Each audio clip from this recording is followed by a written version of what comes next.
plenty of seats for everybody to take a seat and get comfortable, and the coffee's here and pastries are here.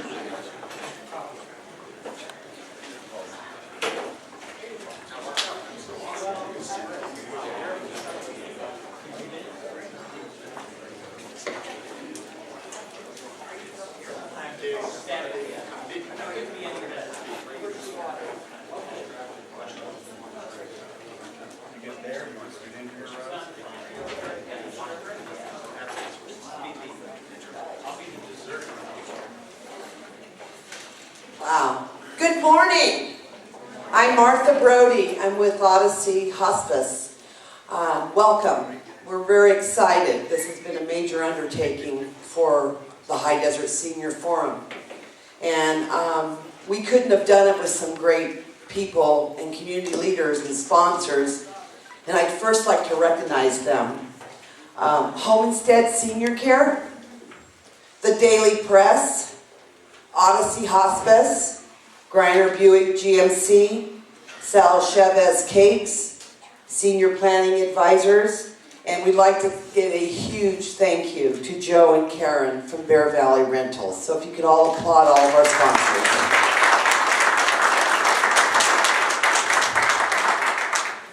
At this time, I'd like to invite our Mrs. California, Jessica Cassidy, to come forward and lead us all in the Pledge of Allegiance.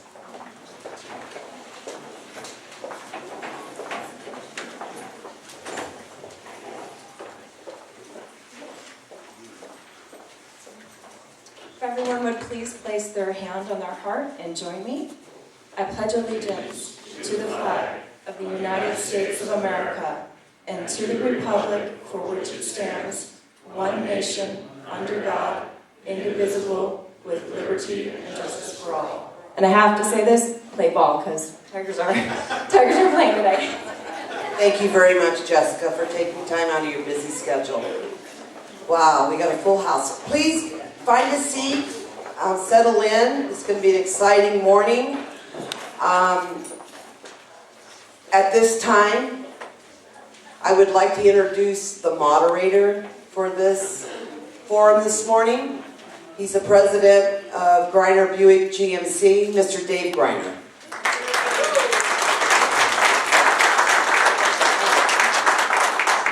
Thank you for coming, guys. Thank you so much. All these familiar faces. Do you remember a couple years ago, some of you remember there were 4 of you? It's so fun. And usually we have such a strict no selling rule, you know, when people come in, it's informational. So this is like the first time anyone's ever going to be selling anything. They'll be selling themselves. So that's good. And I really appreciate you guys coming. And, you know, I guess I'm disorganized. We took some flack in the paper for being disorganized. We tried our best volunteering to get you candidates, but I think we got you good candidates. Maybe we didn't do it the neatest way, but we got them for you. Kind of mean. Whole article about being disorganized. You know, and then somebody piled on and said my name's in the phone book. And I was like, what's a phone book? It's been a long time. But my wife's in the phone book. She knows that I'm disorganized, so you could have called her. All right.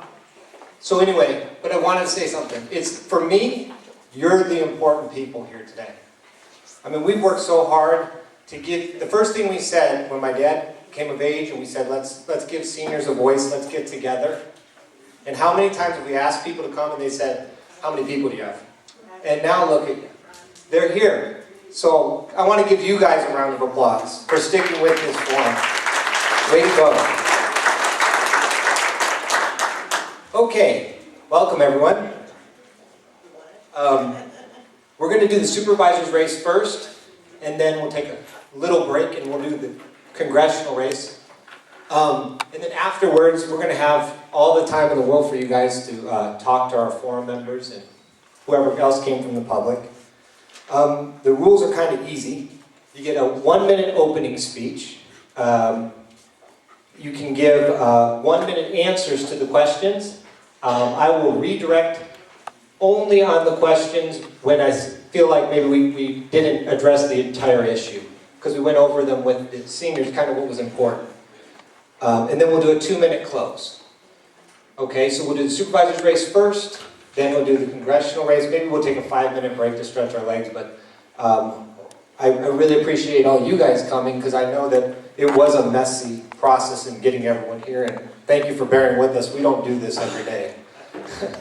So, I'll take the blame on that one.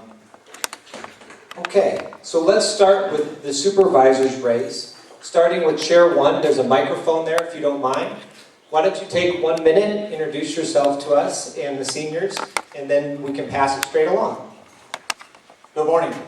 I'm Bob Smith. First off, I'm a senior. I am currently on a leave of absence from the 1st District Board of Supervisors, where I was pulled back to go to work for the board in August 2010. Prior to that, I have worked for the Board of Supervisors all the way up to the capacity of District Director, where I was in charge of all district operations. I also spent 28 years with the San Bernardino County Sheriff's Department, where I worked in various assignments, including a SWAT team member, narcotics division about 8 years, and various positions throughout the county. I have worked in every community of the 1st District as a field representative, either for the Board of Supervisors or for the 34th Assembly District as a field representative, then for Assemblyman Bill Mays. I have a residence in Calico, out by Calico Ghost Town, not in Calico. And then I have a second home in Silver Lakes, Helendale. I have a wonderful wife who works for the Sheriff's Office as an instructor down at the Academy. And I have 4 children. My youngest getting married on May the 12th. I've been told that I quit campaigning the night before and nothing happens until that marriage gets done. Are you there? Thank you. Hi, my name is Michael Orr. You might remember me as a field representative for Congressman McKeon. As well, I'm on leave as we're campaigning. Like Bob, I've been a representative for every community within the 1st District through either county or the 25th Congressional District. I am originally from Northern California. I moved down to Orange County to attend Cal State Fullerton. I got my degree in business management from there in 2001. I moved up here to work for the county. I really don't have that much background. I can say I'm a lot younger than Bob here, so I'm not a senior. But I do, when I'm not doing the work, I am a board member for different charitable organizations within the High Desert. So that's what I do with my free time, and I'll cut it short. Thank you.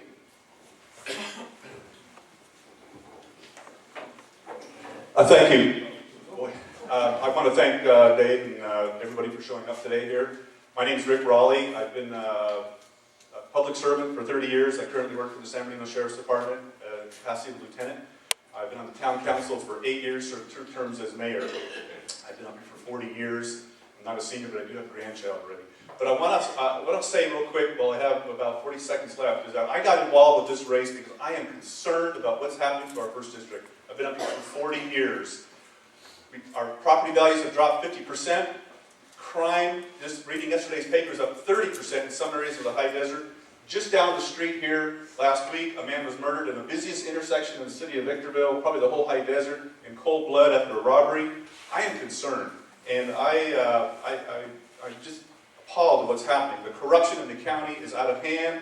Hundreds of millions of dollars are being spent on special interests, while the Sheriff's Department, Public Safety, Fire Department is being cut. This current Board of Supervisors today has cut over 200 positions from the Sheriff's Department. That's already. It goes fast. But thank you. Thank you. Good morning, everyone. My name is Tremaine Wright. I don't have all the pedigrees as everybody else has. I'm quite a bit younger than some of the gentlemen here. I'm not a senior, nowhere close to it, but I respect my elders. I am currently on the Adelanto School Board. I've lived here in the High Desert going on now 4 years. Moved back here from Michigan after being a youth pastor for 10 years in the state of Michigan. I was born and raised in the state of California in a small town called Brodie. which is right down the hill in LA County. I have a strong belief that we have to work in our community together. Young, our seasoned citizens, I don't call you seniors, but they're seasoned citizens. Together we can come together and make this a much, much better community. Thank you. Hey, good morning. I'm Robert Lovington. I have been a resident for 23 years. I have 54 years old. Started a family late. I have 2 beautiful daughters and a son, 10 and 12, that I'm raising in our community. I'm a business owner. We have a $3.9 billion county budget. I believe with efficiencies applied for private practice, we can improve our community, we can protect public safety, we can improve our infrastructure. The county is not government, it's a business. And you'll have people go, no, it's government. It's a business. We need to run it that way. We need to take best practices to improve and secure our communities. That's what I stand for. I'm not a politician. I'm not a part of that from the private sector. And I'm doing that to improve our community and making that sacrifice to my family and their time. So that's the purpose and intent of why I'm here, and that's what I stand for. And I believe working together with all 407,000 residents, we can pull together and correct the things that we need to address. And every part of our shareholders in the community. Thank you. Good morning, my name is Brett Henry. I'm almost 50 years old. I'm presently a captain for San Diego County Fire Department. I'm presently assigned to a truck company, a tiller truck in Fontana. Besides doing that, I'm also the senior elected as far as tenure, in terms of tenure, on the San Diego County Employees Retirement Association, which is the pension fund. During the course of my business there, I've attended University of Pennsylvania at Wharton. I've attended Stanford Law School, Harvard Law School, and studied in the areas of fiduciary responsibility, institutional investing. I think that's going to bring and prior to working for the county for the last 20 years in the fire service, I served 9 years in the Marine Corps, where I served as an intelligence specialist and an aerial gunner on helicopters. I bring 30 years of honor, integrity, and leadership to the position. I'm not a politician. I'm not a political insider with long-time ties to the things going on. So my consultant doesn't care for it much, but if... Thank you, candidate Henry. Thank you. Hi, I'm Russ Blewett. I'm the mayor of Hesperia. I was born in Covina, reared in Baldwin Park, and I've only lived in 3 places my entire life. Baldwin Park, Upland, and Hesperia. I'm kind of a retread. 40 years ago, I was the youngest mayor in the United States. I was mayor of the city of Baldwin Park at the age of 27. Now I think I might probably be the oldest mayor at 67. I have come to things from the private sector. I've built over 2,000 homes in my lifetime, and I've been a businessman. I've signed both the front and the back of a check, and I understand that the number one issue that'll solve all other problems is if we get the economy going again, and I intend to do that, and I know how to do that. And thank you, and I look forward to meeting every one of you. Thank you. Thank you. I like signing the back of the checks better. I do. Okay, so the questions, let's start with the person with number 1 on their chair. And we're going to do, you know what, I say let's do, can you do 70 seconds, or is it too complicated? Should we do 60? You can do 70? Okay, we're going to do 70 seconds to give you a good chance to answer these. I'd like to think that they're practical questions, but I think that they're cerebral. So, I mean, I think it'll be a good mix. So, at any time, if the questions don't understand it, we can restate it for you. And then, out there in the audience, if you have a question you'd like to submit, we're going to take 3 questions or 4 from the audience. Track down Martha or Mary or any of the senior forum members that you see and get a piece of paper and they'll bring them up. They'll pick a couple out. So, okay, we'll get started. So, who's the first candidate? Okay, candidate Smith. With the abolishment of redevelopment agencies, how can San Bernardino County effectively communicate with companies shopping for a place to locate? Well, we've got, within the county, we've got the economic development division that's still there, that's going to be working effectively, we hope, with the chambers of commerce. Those are the two areas where we've got to push the information out, that we've got a county that is business friendly, and that's not what we are really known for at this point. I think there's a lot of changes that have got to take place to be able to make our county more friendly, and that's got to be done by removing restrictions, by making it easier for business to come into this county and this district, and making sure that we've got the effectiveness of advertising our attributes, and we have quite a few. So, am I pretty close? Real quick, and just to clarify something, is specifically with respect to communicating with those companies, would it be, what would be your suggestion without those funds to go to the trade shows and all the stuff redevelopment does? It seems to be social media at this point. We've got to push it out through the various social media plans, through the different departments, to make sure that they're advertising what the county can do, and that a lot of that can be done by either email or by reasonable mail outs. Thank you. Same question, we'll go all the way down. So it's, I'll state it maybe after every third candidate. How would we communicate? As mentioned, social media, it's free. Obviously, the free media that we have, newspapers. We have the economic department. There's no reason that we can't be sending staff out to go visit with companies that we're trying to entice to move up here. It's going to be our job as the governing board to promote the county, to reach out to them. It's going to be the old-fashioned way, basically going into their doors and introducing ourselves and trying to sell it. It comes down to priorities. And what are the priorities of the county? There's money there. We all pay our fair share of taxes to the county. It's like I said, it comes down to priorities. So if the priority of the county is to encourage economic development, then we take our funds that we have and prioritize bringing, using economic development department to support businesses coming into the county. And we also have to make the county an attractive place to live, too. That's number one. Who's going to invest in the community if nobody wants to live here and it's just known as a crime-ridden community? And I'm afraid that that's the reputation it has today. So it's priorities, and let's use that money. The money is there. It's just prioritizing it. Thank you. Councilman, would that be a priority of yours to? Absolutely. Absolutely. Okay, right.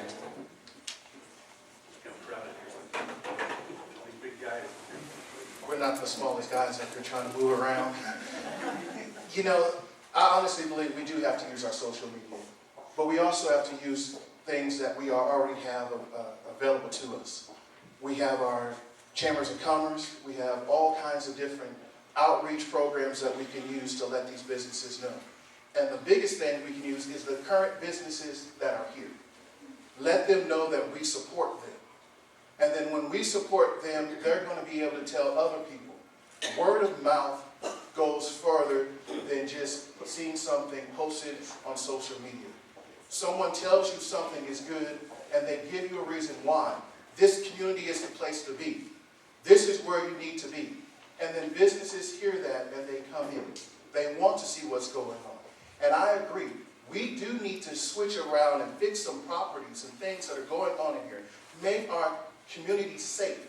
It is tired of, business do not want to come in when every other house in a community is vacant, full of weeds, torn down, dilapidated. I mean, do not want to come here when you have those situations.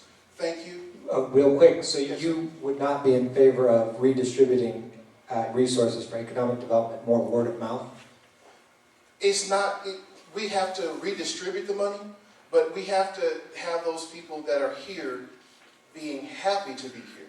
So using word of mouth helps out with that situation. Yes, we do have to take those funds and put them in the right areas, but we also have to have the people that are here to be happy to be here so that they can move forward and bring other people in. Thank you. Well, you know, my belief is this: we have one of the greatest opportunities in front of us. When we look at the RDAs being taken out by the state, I think what we have to look for is the opportunities with the property that we have to leverage those properties to have companies bring jobs here. I think the outreach, I am in the private sector, have a staffing agency. I've worked with companies for the last 23 years in relocating to the high desert. I will not stop doing, as your supervisor, what I do today. I'm involved in trade associations. We have companies moving back for the first time from China. I will go out and proactively meet with those owners. I will showboat the property. I don't think it's a staff issue. I think it's the supervisor's responsibility to engage on all fronts to show what we have. We've mitigated our land issues, we've mitigated our water issues, we've mitigated our air issues. We have opportunities to build this community, and we seize those opportunities like no other time, and I'll be out front running that opportunity. That's what I look forward to if I can interview both. Thank you. Candidate Levington, real quick, would you also, aside from yourself, allocate staff for that? I think we have to rethink the opportunity allocation of staff because we're in an environment of shrinking revenue, of losing revenue. So we have to work smarter. If you're going to say social media, I don't think there's a company today that's going to say based on a tweet, they're going to bring 150 jobs to our community. We have to reach out as responsible leaders, meet and talk and embrace those looking to come here.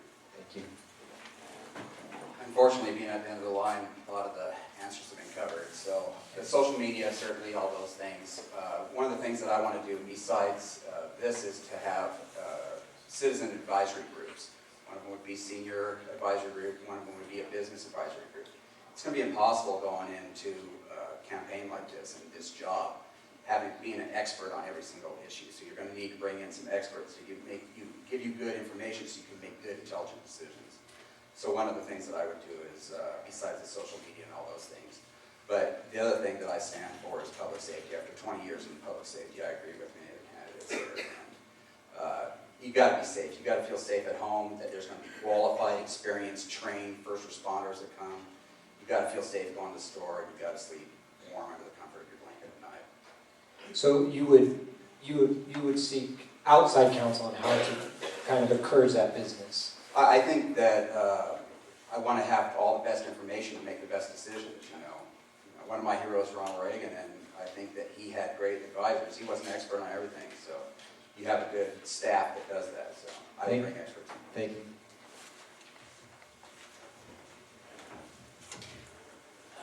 I absolutely would bring resources to it and spend county resources to bring companies here, because the only way to solve all the problems that everybody's talked about is to increase revenue. And I'm not in favor of increasing taxes. I'm in favor of increasing the size of the pie. And in Hesperia, we've done that. We've added a lot of companies. We have considerable amount of companies. I would recommend that many of you come to, if you get a chance, come to the economic conference next week put on by Victor Valley College, and you'll hear all the things that we've done in Hesperia. We've formed joint ventures with the county. We're in the process of forming another one. Yes, the #1 issue is getting this economy back in shape. All of you in this room have suffered because of this economy. We have all suffered, and I know how to do this. I've done it all my life. I know how to make the cash register ring, and that's exactly what's needed. Thank you. We'll stay with you, Mayor Blewett, since you have the mic, and we'll go back the other way. Yes. Can San Bernardino County, specifically the 1st District, compete against states such as Texas and Arizona in the battle for new and existing business location, and why? We can in some areas. We can in the field of logistics because obviously we have a lot of people that need to be serviced. So logistics, which is warehousing and trucks and things like that, we can. In fact, in Hesperia, we've got 2 new companies that cater to trucking just coming to Hesperia. One is a 50-bay service center for diesel trucks, and the other is a new Love's truck stop. And now they wouldn't come if they didn't think there were going to be a lot of trucks, and there are going to be a lot of trucks. Yes, we can compete, but we have to pick the areas of competition. The other day, stupidly, I was down at the, when I was up at the city-county conference, the guy from the AQMD from down below told me that they are, and he's proudly said this to me, and believe me, I'm the wrong guy to tell this to. He said, we chase a lot of businesses out of the basin, and you get them. I said, yes, and we want them. Because, heck, where does our smog go? We just blow it on over to Nevada. Thank you. So, thank you. I don't only think we can compete, I think we can dominate it. We have a unique opportunity, not only in San Bernardino County, but especially the 1st District with the desert up here. The relaxed standards for the air quality management from Mount Mojave Air Quality Management District as an opportunity for that. We've got all kinds of land. We've got SCLA. On the pension fund, a new investment asset class that we invest in is inland port. We've got railways. We've got a runway that can handle almost any airplane in the world, if not all of them. We have the opportunity with all those benefits to attract a lot of business. So I think that, you know, I don't know if California on the whole could do it, but certainly California's policies on the whole are making it incredibly difficult to compete with Texas. But I think parts of California, especially in the 1st District, we can certainly do that. Now that entails a lot of things like transportation. Where people work up here, it's nice and easy for them if they live up here as well. A lot of people live off the hill, but if we're going to bring workers in from off the hill as well, we're going to need to improve some transportation, including like the Gore interchange, for example. So many of the supervisors have historically looked at just their district. We're going to have to look more. Thank you. You know, when I look, at the end of the day, there's two things that drives every equation. It's jobs, and then it's your taxes. And it's how we spend and spend those taxes and invest those opportunities. I concur we have the opportunity to be the last bastion on the way out of California as an entire county if we go about with a plan. If we can sit and look to reduce fees, reduce costs for businesses to relocate here, they will. Those opportunities exist. We have to reach out. Our water issues are mitigated. Lancaster's are not. Our air issues are mitigated. We have plentiful land. We have 60,000 daily commuters. We have a workforce that we can reduce by over 30% if we work proactively in the next 4 years. Those people will be staying home with their families, will lessen crime. We'll also increase our revenue, which will help public safety and infrastructure. And those are the issues we have to work with. Thank you. I truly believe we can compete with anybody. Texas, anywhere. We can compete because we have the people that are here that are willing to work. We have areas that people can come in and build. We have empty warehouses that can be filled, that you don't, all you have to do is work on them, change them over, and get them ready to go. We have workers that are willing to do just about anything that you can do to make this community work. We can compete with anybody because we are the 1st District, and we work hard. We've been here. We want to work hard for our families. We want to see growth with our families. And because of that, we're willing to fight to get jobs and to bring businesses here. We're here for not only our children, but for our grandchildren and everybody else's children to make sure that they have a safe place to be. So jobs and businesses are all have the ability to come here and find a home because we are, number one, willing to work. And when you have a workforce ready to go, businesses should be ready to come in and take care of it. Thank you. My vision may be a little different than some of these other candidates up here, because I don't think that trucks, warehouse jobs, people driving forklifts is really the key to driving this economy up here. What we've done in the town of Apple Valley is we've encouraged manufacturing jobs. In Apple Valley, we have a large machine shop that makes parts for lots of different aircraft companies. We have a Kitty Dallas machine company out there. It's high-tech jobs. We need to increase our education. The population up here in the desert right now is uneducated.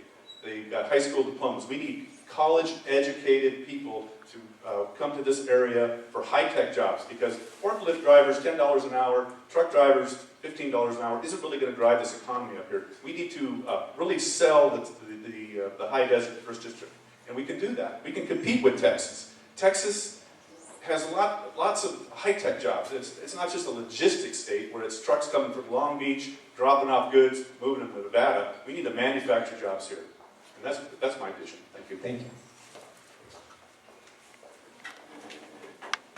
Yes, the 1st District can compete with Texas. Like many of you, you may actually come to Greiner for service as opposed to Nissan. There might be a reason. What we need to do is find out why these companies are going for Texas, and we're going to have to make them a better offer. They're business people. They're making a decision based on money, based on financials. They're not leaving to go to Texas because it's going to cost them more money. So we have to make an evaluation. Is it something that we can live with and give them an offer as far as the county? We need to work with our state representatives, federal representatives, local representatives, come up with a collaborative plan message to entice those companies to come back. Here's the advantage of being last. I agree with most of everything they said. The thing that's bringing businesses to Texas and to Arizona and some of the other states are the fact that you can go to Texas right now with your business and they'll forgive your taxes for the first 2 years. Now, is that something we can do in San Bernardino County? Yes, I believe that we can think outside the box, and we've got to get to where we can attract those businesses through thinking outside the box. Jobs have to have restrictions removed to be able to get those jobs in here. We have to train a force of young adults, and I'll tell you that there's a few things that people look at when they bring business to a particular area. One is they look at how safe that area is. How well is law enforcement doing the job?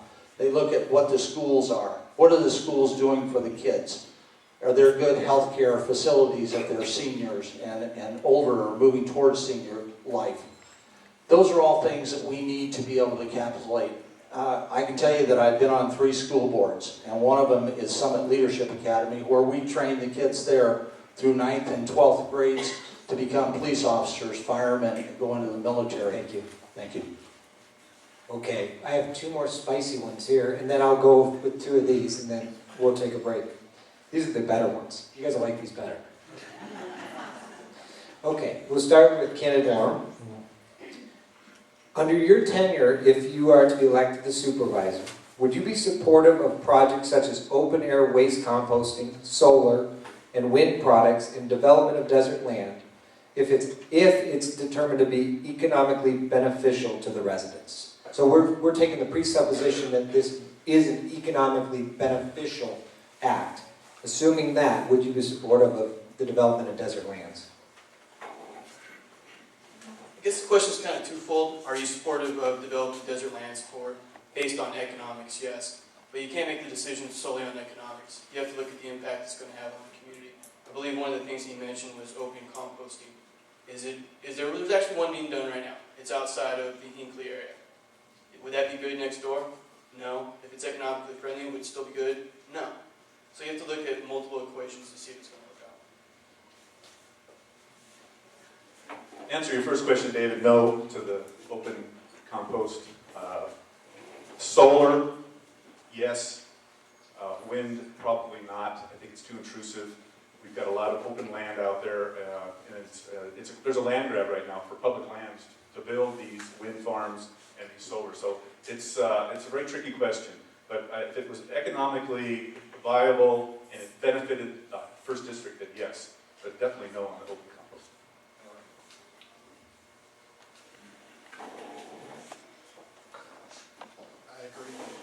I agree with my counterparts here. No on the composting. I'm sorry. That's just a smell that I don't want in my backyard, and I'm pretty sure you don't want yours. The wind, I really don't have a problem with that. And I also don't have a problem with the solar. We have to look at it this way. We have open land that nothing's being done with. We need to do something with that land so that it will benefit the citizens of this community, of the 1st District, of this county. We have to take that opportunity that is available, that is safe for our people, and use them. Does that mean put it behind your house? No. But we have plenty of open land away from everyone that we can use to benefit our communities and will not actually, you don't have to look at them. I don't like going down the 58 and seeing the wind farms, but if they're away from our communities and it helps us with our utilities, our economic development, then of course we need to use those areas that are available to us. You know, on the first part of the question, I think you have to really look at its location, but at the same time, it is an issue that we have to address. So, I mean, is it the proper location?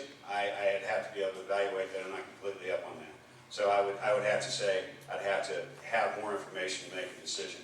You're all taxpayers. You've all worked. You've all incrementally grown. We go back to the environment, the solar power, and what we have out there, I have to say it's got to be evaluated. We've seen billions of dollars recently in the news lost on worthless projects. We have to evaluate these and certainly grasp the ones that are going to help our community, but we have to sift through those that are just going to be billions of more tax dollars wasted. And as long as we do that, I think we can succeed in creating jobs. We have good companies here already in that business, and we grow it carefully with reason. Absolutely no on the open compost. The wind and the sun, my gut reaction is yes without being held to it. I mean, there's a million questions that got to be answered on that. We're fortunate up here to have, 20,000 square miles of land that we could be able to find a place for those things. So we're funny, we have these dilemmas all the time where we want to develop, we want to bring business, and then we don't want to do anything. Well, green is one of the new ways of investing, and that's what's going on. Unfortunately, from the pension fund, many people have have invested in green type industries, and the truth is, many of them haven't become efficient yet, so in many ways they may not work for us to do those. So, I mean, there's a lot of questions that have to be answered. On the composting, it would depend on the location. I sure wouldn't want to put one next to your house or my house or anybody's house, but there are places out in the desert that it might be appropriate.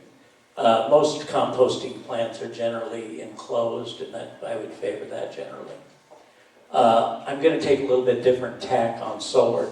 Solar is probably the biggest ripoff that's going on in America today, and I'll tell you exactly why very quickly.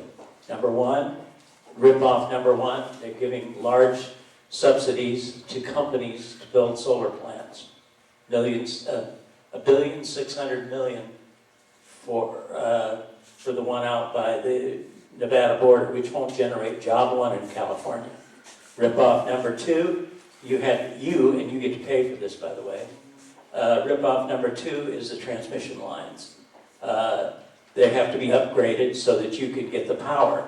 Ripoff number three is you get to pay the added rate increase, which Edison's in for a 13% rate increase right now.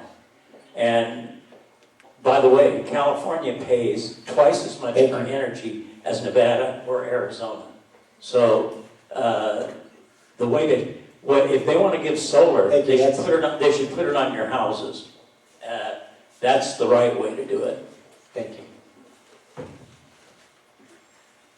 We'll go with candidate Smith, then we'll start with our last question for candidate Henry, and then I'm going to actually divide these up. I'll just rapid fire one at a time, and then we'll go to closing statements. Sounds good. Thank you. On the issue of solar, I'm really hoping that Mayor Blewett is wrong, because I just put $38,000 worth of solar on my 9 acres. I believe that we've got to use what resources we can to utilize our land smart, and we've got to grow smart. No, I'm not in favor of the particulates that a composting place would bring. The wind that we've got out here, those particulates. Probably the upper desert is very attractive to companies like that because AQMD up here is less restrictive. So why not bring it up to the desert, because they get away with more up here. So one of the things that I believe we need to do is we need to look at projects smart and not just bring things in that we will regret later. So we've got to think smart on these projects. Thank you. Thank you. Can you pass it to candidate Henry? The last question from us, and like I said, then we'll do these only one candidate per question. The last question is, and I think this is an important one from where we've been. is what would you do as supervisor to create public confidence that the ethical and legal improprieties of the 1st District are in the past and will not be tolerated in your tenure? This is more of a question along the lines of how do you create public confidence that what's happened is over when you become elected? Well, I mean, we're changing a culture, so cultures don't change overnight, so we're going to have to chip away at it. And, fortunately, I'm going to be bringing 30 years of honor and integrity and leadership with it. 10 years in the Marine Corps, 20 years in the fire service. Everyone has to do their part, and I think the punishment, or discipline, punishment, however you want to do it, depending on the offense, has to be severe for anyone that is doing it. So you're going to have to chip away at it and move it along, but it's going to take time to change a culture. Fontana, for example, had a nickname called Fontucky. It's fallen to the wayside after years and years and years, and if you ask the people of Fontana or the city council, everyone there, they hated the term, but it took a long time. So you're going to have to be consistent. You're going to have to get good elected officials that are going to live it and breathe it and do it. It's not going to be a thing where if you want the same political activity that's been going on and on and on, I'm not going to be your guy. That's going to be like a chicken vote for Colonel Sanders. If you want to get honor and integrity in there, you've got to put honor and integrity in there. It's that simple, and it's going to take some time. Thank you. It might be easier, yeah. Just out of convenience. My favorite president, favorite Democratic president, I might add, was Grover Cleveland. And he said a public office is a public trust. And I've always conducted myself that way. I have years and years of doing that. The best way to do away with the culture of corruption is the same way that you guys, as senior citizens, influence your children and grandchildren, and that's by example. If you're a good example and you demand standards from people, then you'll get those standards. I got them from my kids. I have 18 grandchildren, and I think that's how. I think being an example is the best way to do it. Thank you. When I look at the importance of restoring public trust, I'd like to say that I'm in support of the part-time initiative. And I say this because this shouldn't be a career position. This is public service. You reach out and you serve the public. I'm not running for this because it's a $300,000 income package. I have a business, I'm committed to my community, and I support that initiative for that reason.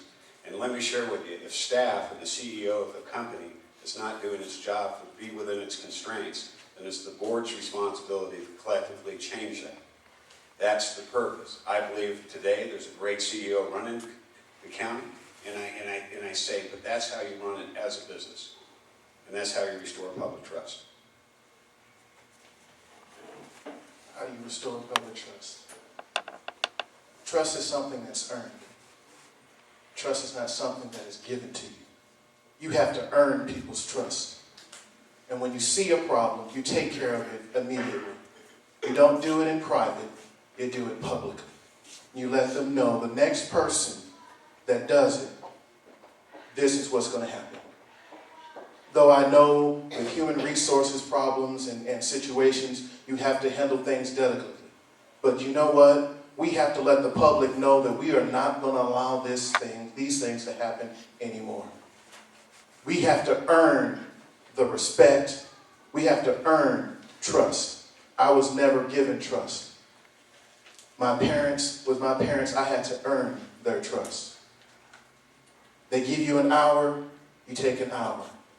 Then they give you an hour and 15 minutes, that's what you do. You earn the trust of the public.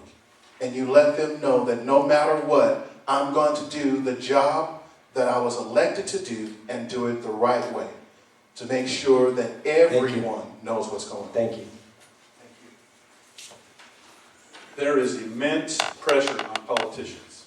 Some of us at this table have been through it. I have. I'm telling you what, special interests drive politics. And if you can't stand up for what's right and be a man of your word, then you have no business being in this line of running for any type of public office. My 30 years as a sheriff's deputy, now a lieutenant, I have done it all. My 8 years on the town council, We have had controversial projects. We have tons of money donated to campaigns. And when people donate money to campaigns, they expect something in return for that. And I'm telling you, that's what's the problem with San Bernardino County is there's a ton of money being thrown around. There's a ton of special interests being thrown around.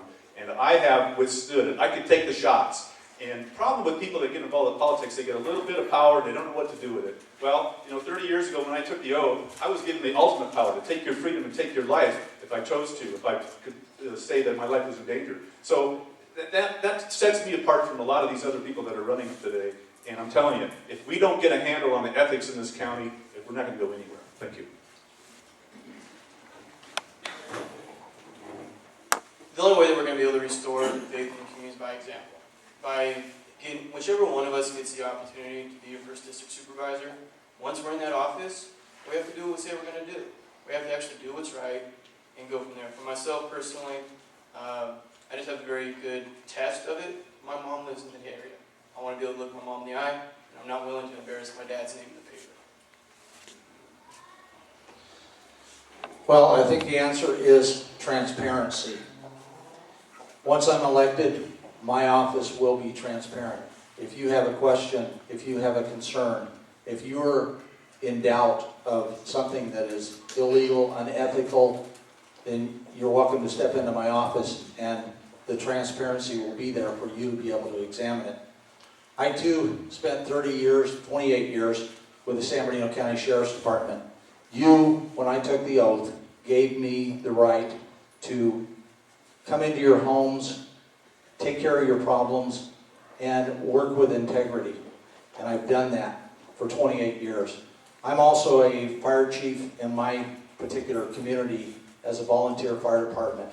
And again, those types of jobs, you're asking somebody to come into your home and you're trusting that you're going to be having them come in without any problems. Those are the things that are integrities are built on, is being in those types of positions and having proven that. Thank you.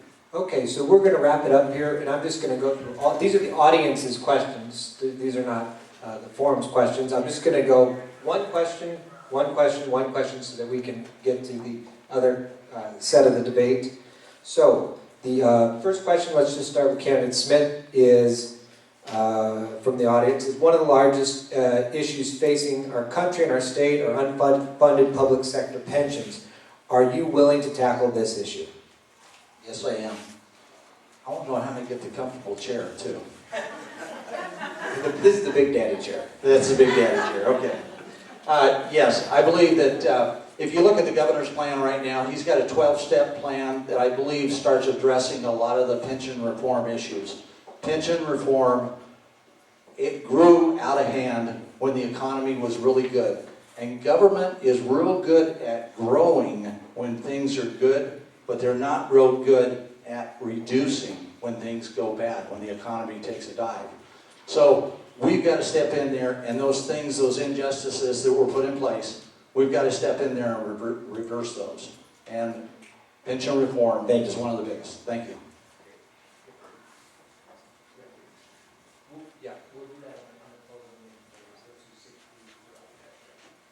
Okay. What can the first district supervisor do to increase infrastructure and reduce traffic in the high desert?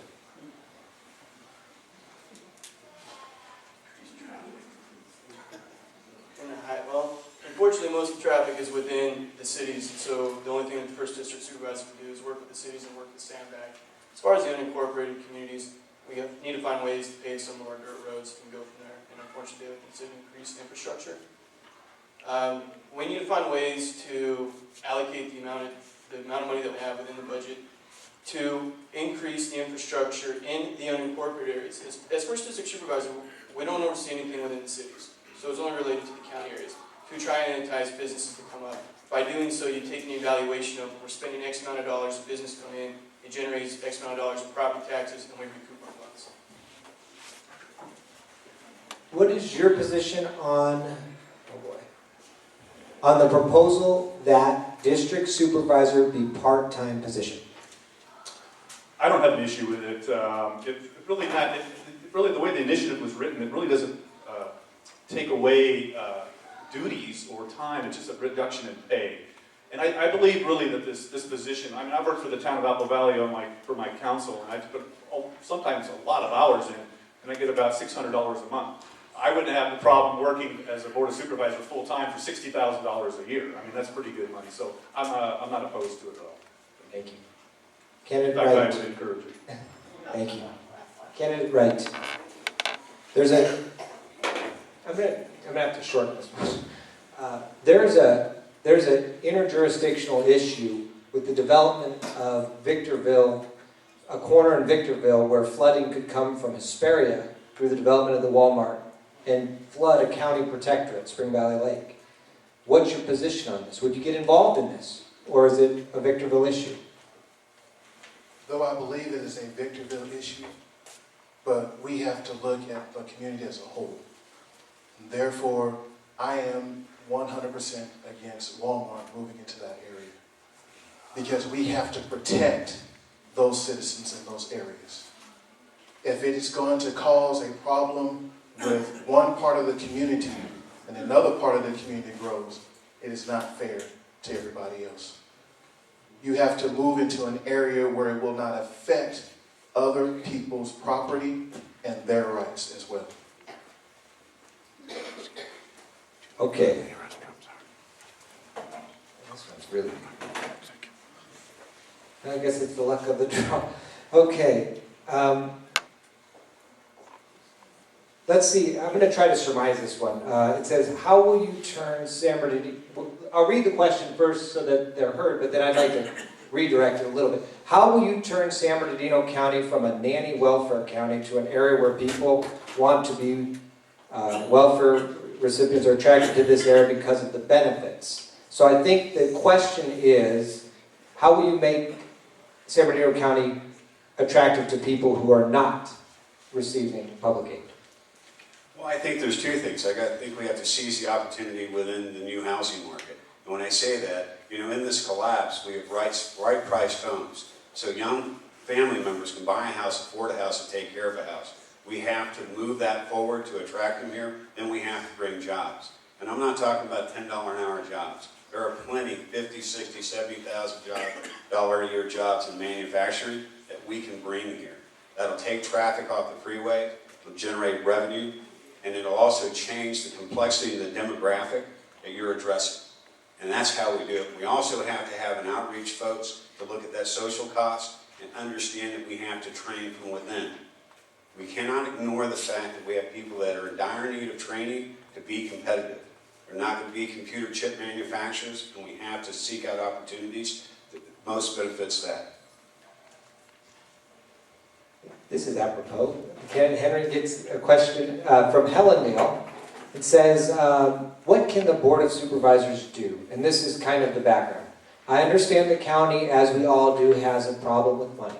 However, we in Helendale are now being asked to donate to our fire department station for a new computer system. I find this worrisome that our taxes can't cover such an important item. Well, at the end of the day, the taxes that are there need to be managed more properly. We have many micro environments and large county environments where the taxes aren't managed properly, so they probably should be managed better. However, in especially volunteer departments, but other departments as well, local communities chip in for different things like that too. Sometimes you'll get an errand firefighter that will think he's doing the right thing and go ask for things like that when he beat his head against the wall in another process. So, I mean, I'd have to look at the issue more, but chances are I agree, there's enough taxes and it should be covered at the end of the day. Okay, me too. I don't. These are from the audience. Okay, and lastly, Mayor Hewitt, do you believe in free speech during public meetings? Gee, I've never been that quiet, so I guess I have to believe in free speech, don't I? Yes, I do believe in free speech. Free speech, of course, always has its limitations. I believe in setting a time limit. I believe people have a right to speak, and I love to hear them speak, because quite frankly, I learn a lot more from people speaking to me than I learn when I'm passing words of wisdom out of my mouth to them. So, and I'm a listener. And by the way, I'm probably the only person fact, I know I'm the only person, if you look at the ballot statements that'll be coming out, that lists his home phone number I list my home phone number, and I'm always available to people. I'm a 24/7 kind of guy, and I'm interested in what people think, and I get a lot of interesting comments. Thank you. And in the interest of time, would you do a 30-second closing for us, and we'll just go straight through, and then we'll skip the break, I think, and go to congressional. Well, thank you for the opportunity, and I would like people to look at me as a candidate. I think I'm probably the hardest working person up here. I work 11 hours a day, 6 days a week. I've done that all my life. I'm going to do it until they throw dirt in my face. And I just love to work, and I love to work in government. And I put a lot of effort and a lot of time into doing that. Thank you for listening to us, and I hope we didn't bore you too badly. At the end of the day, I got a resume and 30 years of what I've been doing. I do what I do. It's smash mouth. I take care of it. Firefighters and Marines do what they do. They solve problems. We get in there, we attack them. I'm not a political insider. If you want a political insider, same old thing, that's not me. Don't vote for me. I bring a certain skill set to the game with my education and experience on the pension fund as well as my life experience. And thanks for your interest, and I'd be honored to serve you as supervisor, and thanks for your consideration. Well, my feeling's this. One, I would like the opportunity to earn your respect, earn your vote to represent you. And at that time, I'm going to do the same thing I've done for 23 years. I'm going to work in job creation, because job creation will fix what's wrong with our economy. Nothing occurs without job creation. We address public safety, infrastructure, and education. Without jobs, there is no revenue. So it's not that simple, but we have to collaboratively work and reach out within our community. And I thank you for your time today. Unfortunately, I'm not going to go stick around after this. I will walk through, but I have to go back to work. All right? And I'm happy to go back to work. Thank you.